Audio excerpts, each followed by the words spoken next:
possible in first grade. It's my daughter, by the way. And yes, it is. I was a little bit leery about trying it at first because I was afraid I wasn't quite sure how to make sure I covered all of the content I needed to and do this big project that was supposed to solve a real world problem with 6 and 7 year olds. But as I reflect on our year and our project, and I had to really sit down and say, okay, what is project-based learning again, and did we do it? We did. And I've grown a lot as a teacher, and I've learned a lot if I do it again that I could change to make it better. So project-based learning doesn't replace your content like I thought it might. It asks you to create a vehicle in which to communicate your content. And it's a learning story, which it truly has been this year. These are some of the aspects that we did with our project.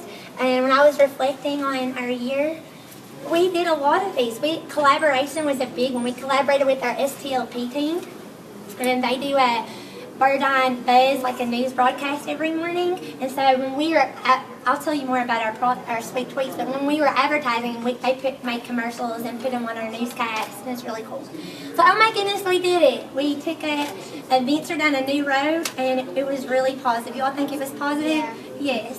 And we had this, our big question was how can we make life sweeter at Jenkins Elementary? And so we just started with that topic. We're going to tell you about the learning story that we created. Can you click on this for me? I'm hoping it works. We started a Twitter page called Sanders Sweeties, and I emailed a bunch of teachers at our school and asked them to follow us. It might not work, but it's okay. And we had about 10 teachers follow us, and I hope that we had a couple students, but it has become such a positive, it became such a positive part of our class. We used it during morning meetings. And so we would go and see who was following us whenever there was something we were learning in class, even if it's okay if it doesn't. It just showed our... If you can just keep on talking, okay. I'll take it. Even if it was something that didn't pertain particularly to our candy making, which is kind of what our project was about, we would still tweet about it. And then we would go in the mornings and see if any of our teachers commented on our tweets. And it was a really cool way to get our class engaged. And it was neat to see them they're just motivated to learn. So I walk around with my phone all day. Anything they're doing, I'd take pictures or videotape, and then we would tweet about it. Very, very, very cool. So, Yeah, I don't think it's going to that's all right. We'll keep going. So that was just a picture of our Twitter page, and our first question was, what kind of candies should we make? And so we tweeted about that, guys, and show them your pretty faces. They want to look at the PowerPoint. Okay, so here are some pictures of things we did in class that we tweeted about, and the people who are following us could comment and tell us what they thought about what we were learning. This is when we made oobleck in our class, and writing how-to projects. It might not seem like it had anything to do with candy, but it did, because they were learning how to follow directions, which is a part of first grade content. And we did numerous how-to projects to get us ready for making our candy, which was awesome. This is another picture of us making oobleck. We did this during Doctors this week, of course. We made fried green eggs and ham. And then this is just something, we have chalk tables in our class.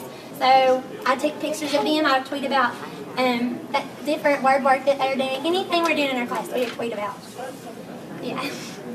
To kind of start our project, we did describe it. We used Pop Rocks to learn about describing words, and that got us in the candy mindset. So big. But we just love Twitter, don't we, guys? Every morning. Can we go look at our Twitter? Can we go see if anybody's following us or anybody's commented on what we're learning about? And it became an even bigger part of the project than I thought. Okay, then this happened. And so we got a little delayed on our project, but that didn't stop us. We come back ready to go, and this is what we earned for our mini grant. We got an iMac Air. There's some Michael and CJ who's with me today, and we use iMacs all the time, don't we, guys? We use them for accelerator AR, reading aids. It's a great thing for early finishers. If they get done with something, they can just say, Miss Sanders, can I get on the iMac Air? So because we're doing entrepreneurship, we researched entrepreneurs like Milton Hershey. You want to tell them something you learned about Milton Hershey? I learned that Milton Hershey and the person that made Reese's was actually making it in the same business before they started their own business. Yeah, and so we would go and at morning meeting we would talk about the things that they would report back to the class what they learned when they researched. And of course we use reading. We have reading aids at our school, so we use our iMacs for that. We have desktop computers too, but it was just so cool to be able to put it at their desk and let them go. These are videos, and these are some quick. I don't know. It should work. Will you push right here? There you go. Oh, there's no sound. See what you turned on? Well, they're. Oh. They're asking questions. There's CJ again. They're asking questions. They're asking questions about Milton Hershey. Wonder how I make the Hershey. Is that it? That's it for that slide. Yeah, there's one on the next page too. If they're still alive and they're still making the candy that they used to make 100 years ago. That's a video too. How does it make more and more and more and more chocolate? I think that's it. So we needed to get some real world expertise. So we took a field trip to a bakery that's about 30 miles down the road in Elkhorn City called Green Cakes, and Phyllis Johnson is the owner, and it was just such a positive experience for us because she taught them so many things about running a business. And this is a picture in front of her bakery. The mayor of Elkhorn City came and joined us and made some marshmallow pops with us. And she not only taught them about making candy, but, different things like how important it is to be sanitary and wash your hands. So she had them all line up, wash their hands before they got started. And this is her talking about different tests she had to take to be able to have her own business. So they really got a lot of real-world expertise. They didn't just go have them make candy. Okay, this is a video. She had them do this. Oh, I don't want to do this. To be good to the customers and not eat all the chocolate. I hereby grant that all of you are a member of the Dream Cake team. So they're Dream Cake team right here. All right, these are pictures of them making marshmallow chocolate and marshmallow. They're making chocolate marshmallow pops, which they came back and made for our bazaar we had later. So she had this all ready for them, and they had a lot of fun doing this. She also has a bed and breakfast, and I don't have a picture of that, but she let them tour their bed and breakfast too. So how can we make life sweeter at our school and our entire class? One thing that we didn't get to do that maybe if I do it again, I wanted to get more of the school involved with student voice on this question, but we just did it in our classroom. We did tweet about it. They all agreed they wanted more playground equipment. So we decided, after collaborating with each other, that you know what? We're not just experts at making candy. We're experts at lots of things. So we made a list. They all individually made lists of things that they're experts at. And so we decided we were going to have a bazaar at our schools in Burdine. So we had the Burdine Bazaar, and they had to write directions. They made a how-to book on their project. So if this doesn't work, we'll just tell you about it. This is these are their commercials that they made. Will you let them go back? Oh, is it the next That's one? okay. It might not work because it's on YouTube. But they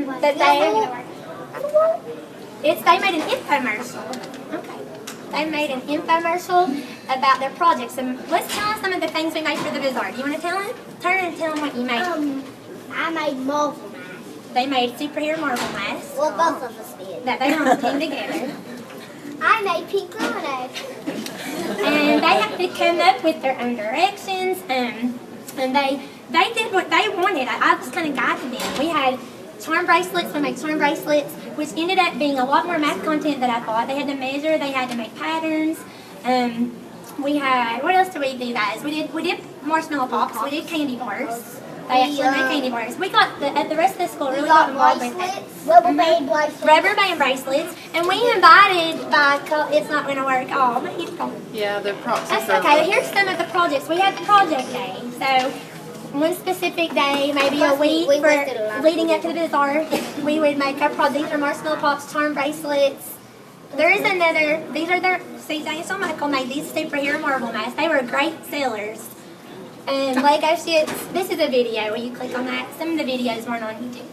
Shannon, I love your bracelet. Tell me about your pattern. A-A-B. Yes. How do you know it's an AAB pattern? Because I put 2 blues in the purple. 2 blues in the purple. Okay, so that's just another example of how you cover content. Even I wasn't expecting that, and I thought that was really cool.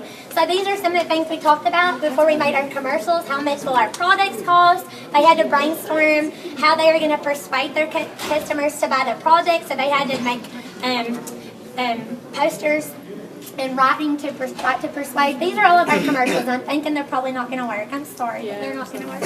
And so we invited members of our community. So Michael went to a board meeting and invited members of our community. And he even gave them some samples, didn't you, Shawn Michael? This is our bazaar that we had, and we had some teachers bring in items such as jewelry and wreaths, and that's CJ and Shawn Michael's marble mask. It's another student in our class at their booth. We had watermelon cupcakes. It was neat to see other teachers and kids in our school get involved with it. Those are rubber band bracelets from other kids outside of our class that got involved. Our charm bracelets we made in class. And our pink lemonade. And a grandmother of one of our students. That's a video. Is that? Okay. All right, and we'll watch this, and I think your time is Okay. just about it. It is. I can stop. It's okay. It just kind of shows that. Okay. But that's it. And you want to tell them how much money we made at our bazaar? Out of $350. $355. So Wow. we're not finished, and this is something I hope to do next year, and maybe we'll get us some new playground equipment, right? We want to see the fruit of their labor, so we're excited. Thank you so much.